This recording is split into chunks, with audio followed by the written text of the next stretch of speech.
세상을 바꾸는 힘. 최영일의 YTN 뉴스 정면 승부.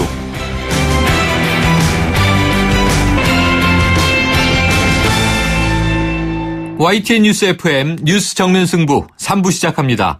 통일부 발표로 입국 사실이 확인된 이 태영호 북한 공사의 망명 배경과 향후 파장에 대해서 관심이 모아지고 있는데요. 잠시 후에 세종연구소 홍현익 박사와 함께 자세한 얘기 나눠보겠고요.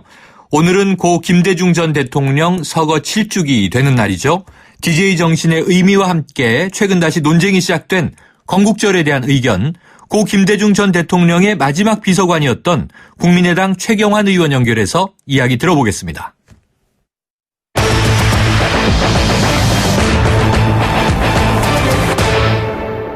네, 세종연구소 홍현익 박사 연결해서 태영호 북한 공사 망명 관련 내용을 좀 더 자세히 짚어보겠습니다. 박사님 안녕하세요. 네, 안녕하십니까. 네, 자, 이 태영호 북한 공사와 가족 현재 우리나라에 들어와 있는 상태인 거죠? 네, 통일부가 어제 확인을 했습니다. 한국에 들어왔고요. 언제 들어왔는지는 밝히지 않았지만 지금 추정컨대 지난달 중순에 영국의 그 대사관을 이탈한 게 확실하고요. 네. 아마도 지난달 말이나 아니면 이달 초까지는 아마 들어와 있지 않았을까 이렇게 추정이 되고 있습니다. 네. 가족과 같이 온 거죠. 부인하고 아들 둘, 딸도 하나 있다라는 보도도 있는데 딸이 왔는지는 아직 알려지지 않고 있습니다. 네. 자, 이 본명이 태영호 맞는 건가요?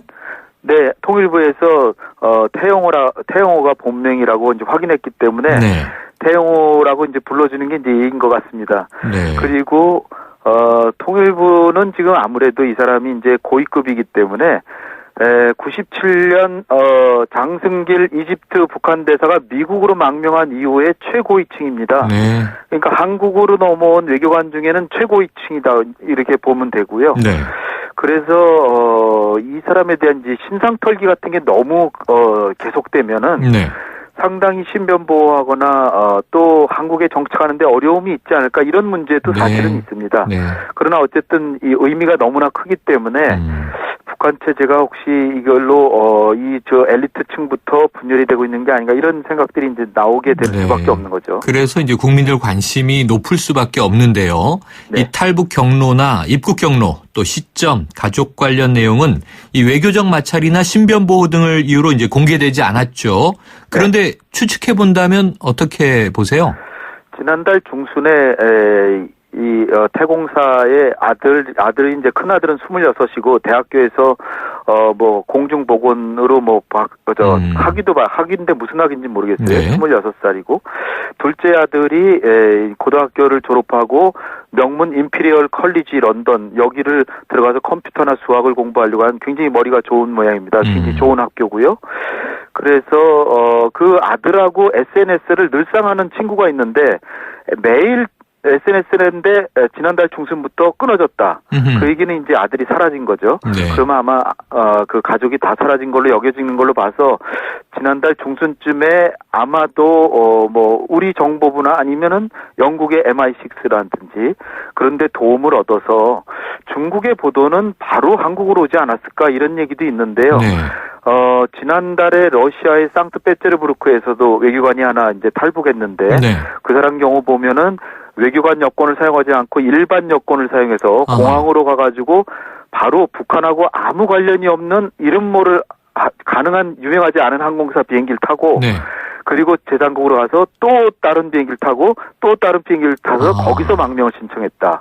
이런 걸로 봐서 태영호 공사도 혹시나 그럴 수도 있는데 그 과정은 나중에 이제 밝혀지겠죠. 네. 자, 그런데 이 뭐 서방 세계의 외교관으로 나가 있긴 했습니다만 가족들하고 다 같이 움직이는 게 쉬운 일은 아니었을 텐데 이 네. 북한의 감시 체제, 감시하는 눈이 없었을까요?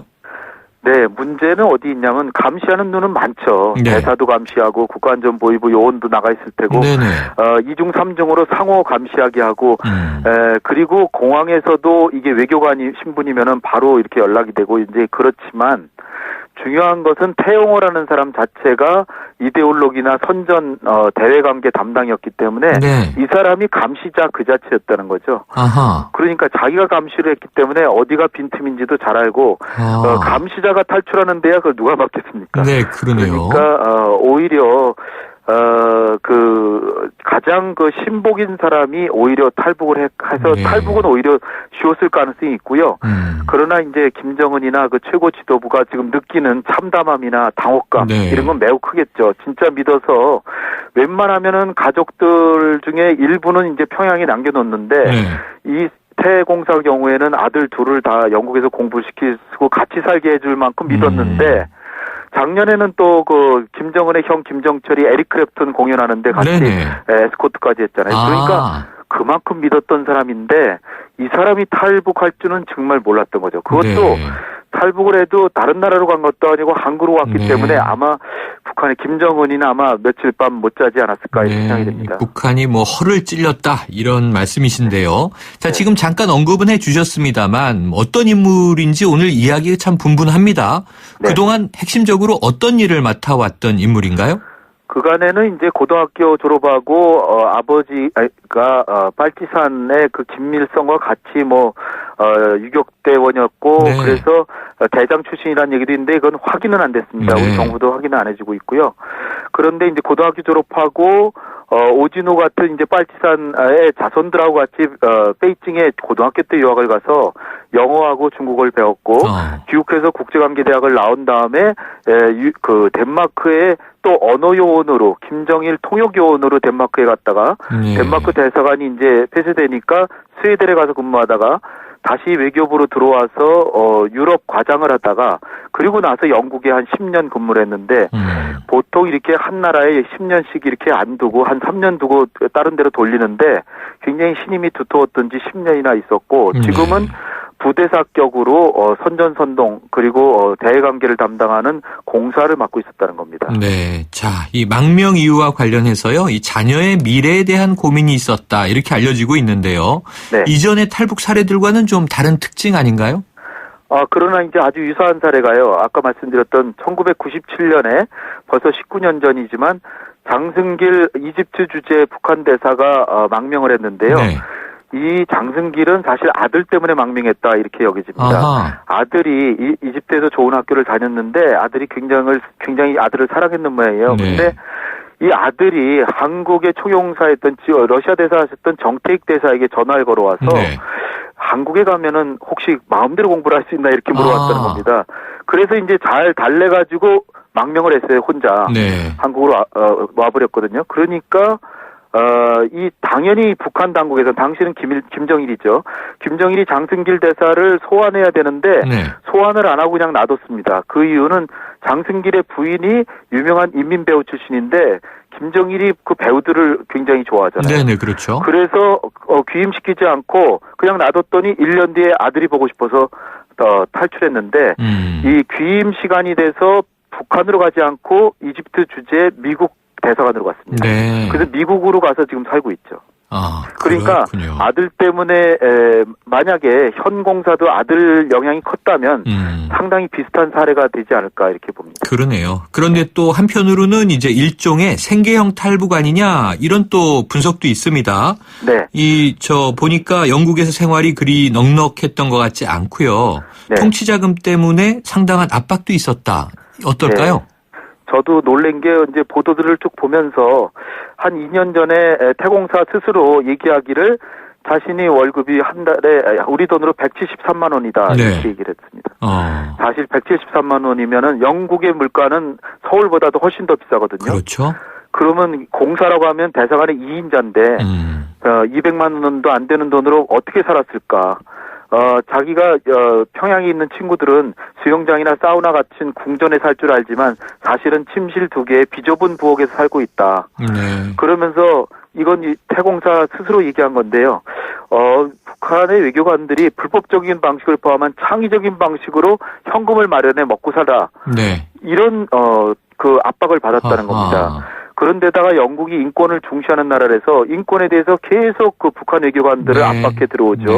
더군다나 이제 금년에 핵실험하고 나서 유엔 제재가 더 심해지고 북한 외교관들의 활동을 감시하는데 평양의 본국에서는 이 통치자금을 더 많이 보내라고 하니까 이거 뭐 어떻게 자기 살기도 어려운데 통치자금 많이 불법적으로 마련하려니까 너무나 부담이 커서 망명했다. 이것이 주로 그 미국 측에서 나오는 많은 주요 언론들의 분석입니다. 네. 북한에는 어떤 타격이 있을까요? 이 사태로?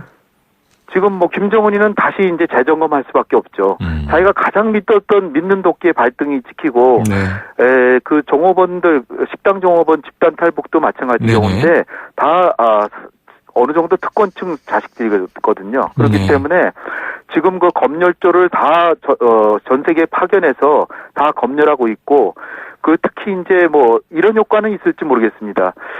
해외 노동자들 월급을 80-90% 착취해 갔는데 조금은 더 주지 않을까 이렇게 생각이 되고요. 왜냐하면 네. 도망을 가니까요. 네.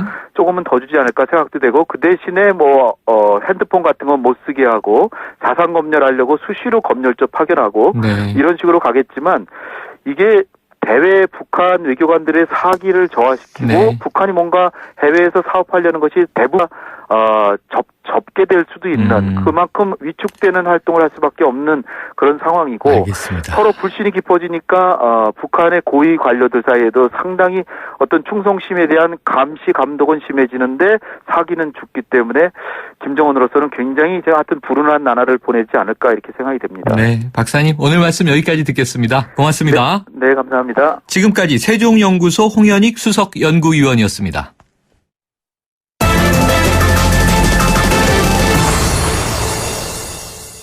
네, 8월 18일 오늘은 고 김대중 전 대통령 서거 7주기가 되는 날입니다.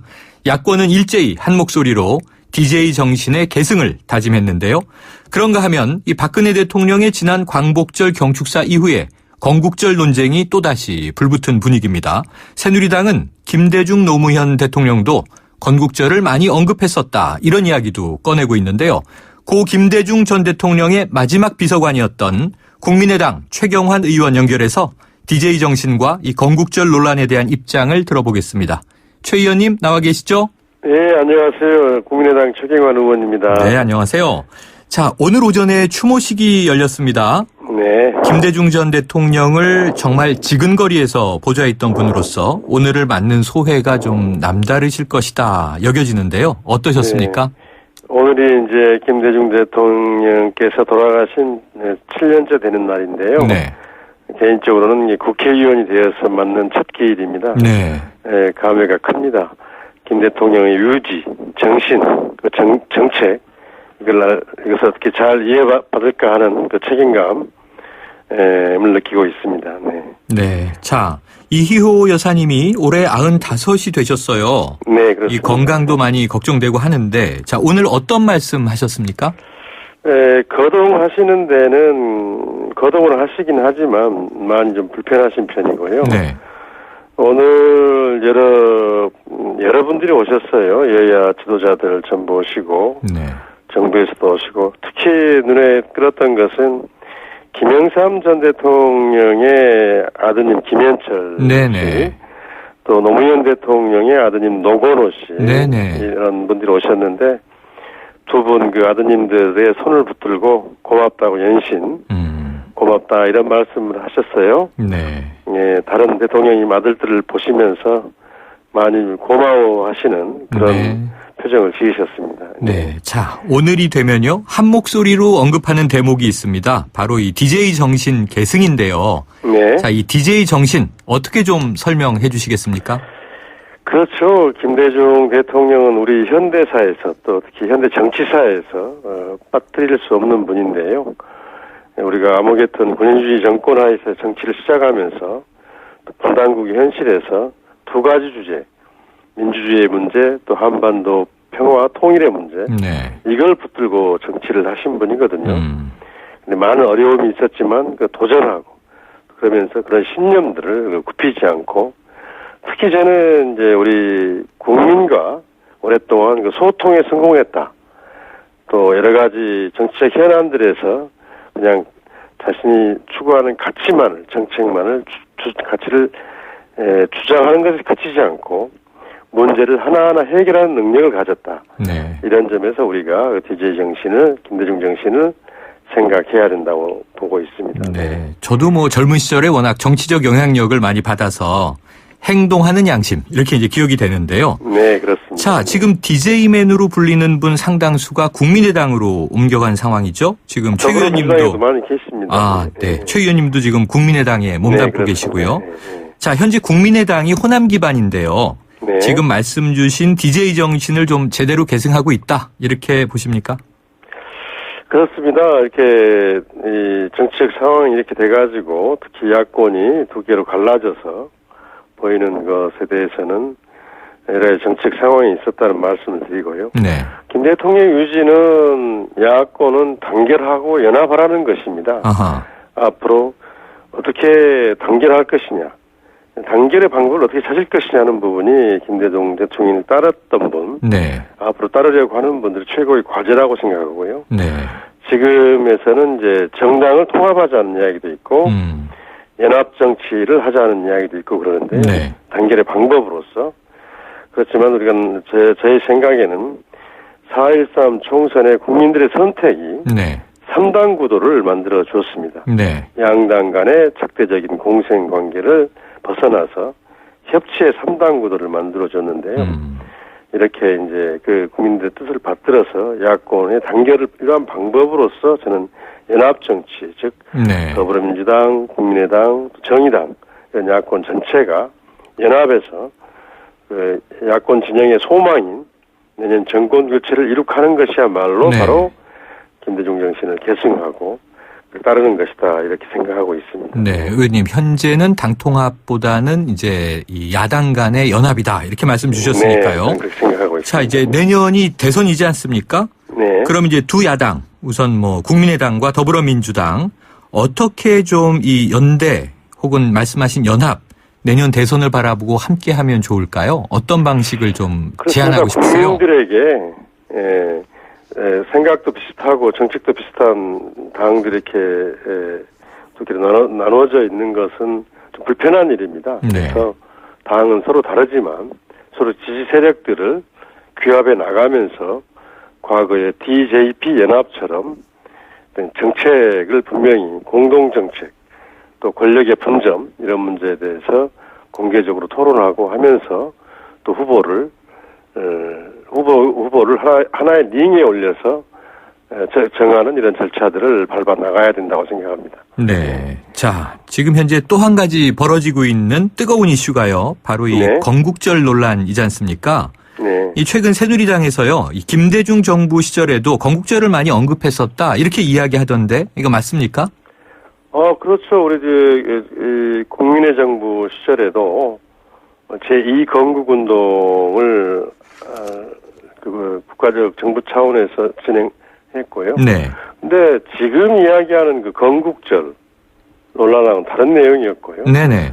그러니까 임시정부 수립일 1948년 8월 15일 이걸 지금 건국절로 하자는 이야기잖아요. 네네.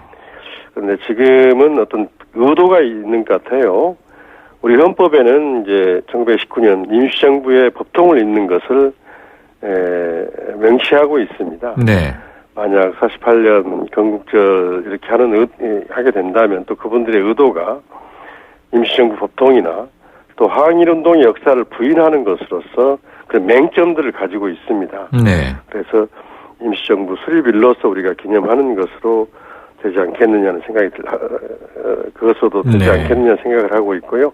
김대중 정부 시절의 건국이라고 하는 것은 그 당시에 외환위기 시절이었어요. 네네. 최고의 한국전쟁 이후에 최고의 국난이라는 시절이었는데 우리가 새롭게 나라를 세운다는 각오로 제2 건국운동을 벌이자 이런 차원에서 일반 명사로서 이렇게 쓴 내용이지 네. 건국절의 건국 그런 의미로 사용하신 건 아닙니다. 그걸 너무 새누리당이나 이쪽에서 네. 너무 과도하게 해석을 하시는 것 같아요. 네, 과도한 해석이다. 일반적인 표현이었다. 이런 말씀이신데. 근데 새누리당 김용태 의원은요. 이 김대중 전 대통령이 1998년 8월 15일 광복절에 건국 50년 이렇게 말한 부분이 있다라고 하는 것을 이제 지적하고 있습니다. 네. 네, 그렇다면은 그때 언급한 건국과 이 올해 박근혜 대통령이 이제 주장한 건국 이 비슷한 거 아닌가요? 그러니까 이 건국절 개념은 일종의 그 식민사관, 일본이 우리를 근대화시켰다 하는 네. 그런 입장에서 나오는 그 우리로서 수용 받아들이기 없는 네. 힘든 내용인데요. 그 이야기는 지금 오랫동안의 40여 년간의 항일 독립운동의 역사들을 네.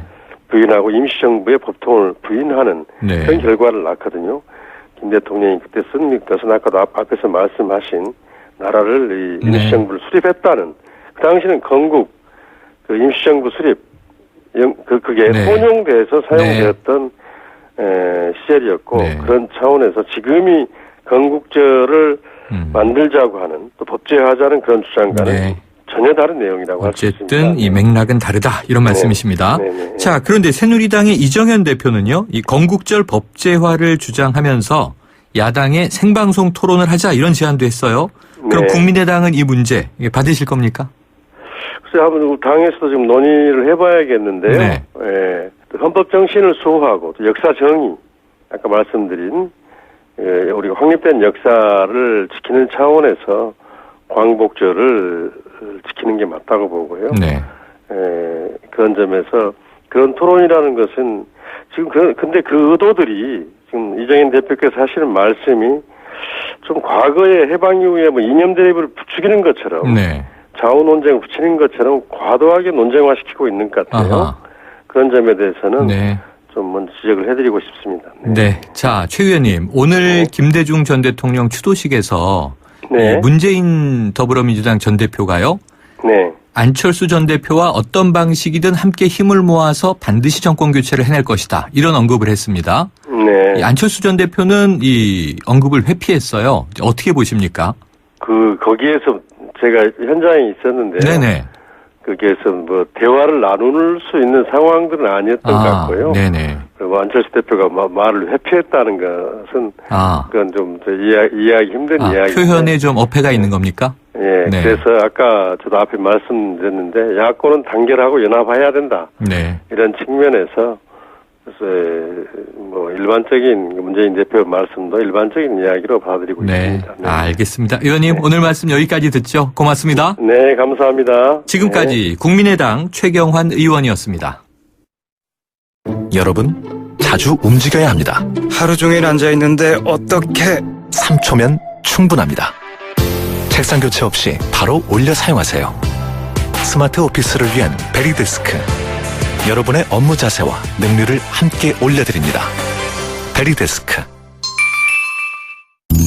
1644 대리운전 1644 불러보자 꽃배달도 1644 전국 꽃배달 배송비 포함 3단 환 54,000원부터 3단 환 54,000원부터 1644 꽃배달 1644 대리운전 1644 사장님, 성악가 김동규 씨네 집 바닥재 좋던데 우리 집도 똑같은 걸로 해줘요. 아, 요즘 떠오르는 바닥재 스타 강마루. 스타일 좋고 습기 열 긁힘에 강하니까 오래 사용하려면 그래서 스타 강마루를 하는구나. 성악가 김동규입니다. 강마루 스타는 스타 강마루. 스타 강마루. 세상에 없던 자동차 전시장이 온다. 제규어 랜드로버 공식 딜러 KCC 오토모빌 서초 전시장 그랜드 오픈. 지상 8층 지하 2층의 대규모 전시장 KCC 오토모빌 서초 전시장에서 완벽에 가까운 특별함을 만나세요. 분당, 일산, 원주, 제주, 성남, 서초양지 네트워크 운영 중. MBC 건축박람회. 동아일람이 주관하는 MBC 건축박람회가 8월 25일부터 28일까지 일산 킨텍스에서 개최됩니다. 건축자재, 인테리어, 냉난방, 전원주택 등 건축과 주택에 관한 다양한 제품이 전시되는 MBC 건축박람회에 많은 관람 바랍니다. 동아 전람. 네, 3부 여기까지고요. 4부로 이어갑니다.